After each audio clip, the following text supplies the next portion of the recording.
மாண்புமிகு முதலமைச்சர் அவர்களும் இன்னைக்கு எதிர்க்கட்சி தலைவராக இருக்கிற நானும் ஒரே காலேஜில் படிச்ச ஓல்டு ஸ்டூடெண்ட்ஸ். ஒரே காலேஜில் நாம படிச்சிருந்தாலும் அரசாங்கத்தை நடத்துறதுல திமுக தான் சீனியர் பேட்ச். இது உங்களுக்கு தெரியும். 1967 ஏற்கனவே நான் சொல்லி இருந்தாலும் மறுபடியும் சொல்ல விரும்புறேன். திராவிட முன்னேற்ற கழகம் இந்த சட்டப்பேரவையில எதிரி கட்சியா இல்லாம ஒரு ஆக்கப்பூர்வமான எதிர்கட்சியாக நிச்சயம் செயல்படும். எங்க தலைவர் அவர்கள் சொன்ன மாதிரி திராவிட முன்னேற்ற கழகம் என்னைக்குமே ஒரு ஆக்க சக்தி தான். மாண்புமிகு பேரவைத் தலைவர்களே, இந்த பேரவைக்குன்னு ஒரு மிகப்பெரிய வரலாறு இருக்கு. இன்னைக்கு இந்தியாவில் பண்பாட்டு ரீதியாகவும் பொருளாதார ரீதியாகவும் தமிழ்நாடு சிறப்பா முன்னேறி இருக்கு. அப்படின்னா இந்த பேரவையில் நடந்த விவாதங்கள், எடுக்கப்பட்ட முடிவுகள், இயற்றப்பட்ட சட்டங்கள், நிறைவேற்றப்பட்ட தீர்மானங்கள், இதெல்லாம் தான் ஒரு காரணம். பிற மாநிலங்களுக்கெல்லாம் ஒரு எடுத்துக்காட்டாக வழிகாட்டக்கூடிய வகையில் செயல்பட்டு இந்தியாவையே திரும்பி பார்க்க வச்ச சட்டமன்ற பேரவை இந்த தமிழ்நாட்டு சட்டமன்ற பேரவை.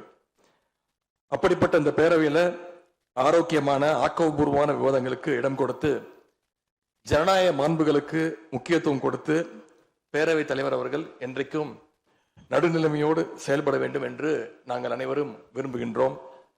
நாம் எங்க ஆளுங்கட்சி எதிர்கட்சி அப்படின்னு எதிர் வரிசையில் உட்கார்ந்திருந்தாலும் தமிழ்நாட்டுடைய வளர்ச்சின்னு வரும்போது நாம் அனைவரும் ஒரே வரிசையில முன் வரிசையில் நின்று உழைக்கணும்னு நான் விரும்புகிறேன். அதைத்தான் தமிழ்நாட்டு மக்களும் எதிர்பார்த்துக்கிட்டு இருக்கிறாங்க, விரும்புறாங்க. திராவிட முன்னேற்ற கழகமும் அதைத்தான் விரும்புது. எங்களுடைய தலைவர் அவர்கள் கடந்த 5 ஆண்டுகள்ல அடிக்கடி சொல்ற ஒரு வார்த்தை, இது எனது அரசு அல்ல நமது அரசு என்று எங்களுடைய தலைவர் அவர்கள் அடிக்கடி சொல்லுவார். அதை நிரூபிச்சும் காட்டியிருக்கிறார். சென்ற திராவிட மாடல் அரசுங்கிறது வாக்களிச்ச மக்களுக்கு மட்டும் இல்லாம வாக்களிக்காத மக்களுக்குமான அரசாகத்தான் செயல்பட்டு வந்தது.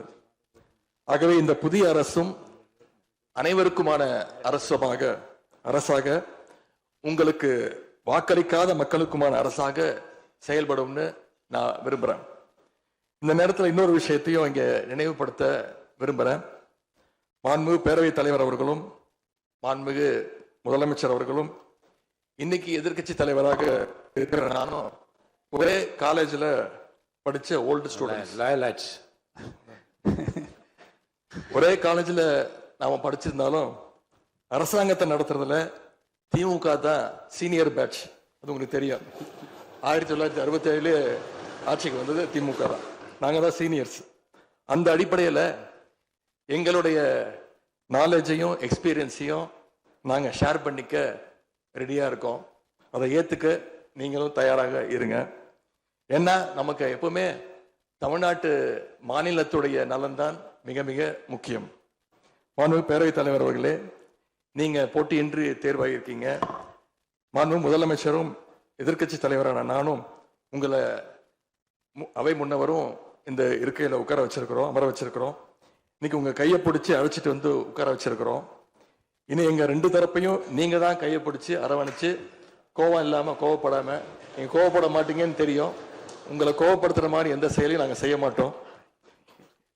சட்டமன்ற ஜனநாயகத்துல ஆளுங்கட்சி காதுகளாகவும் எதிர்கட்சி குரலாகவும் இருக்க வேண்டும். அதுலதான் இந்த அவையுடைய பெருமை நிச்சயம் அடங்கி இருக்கு.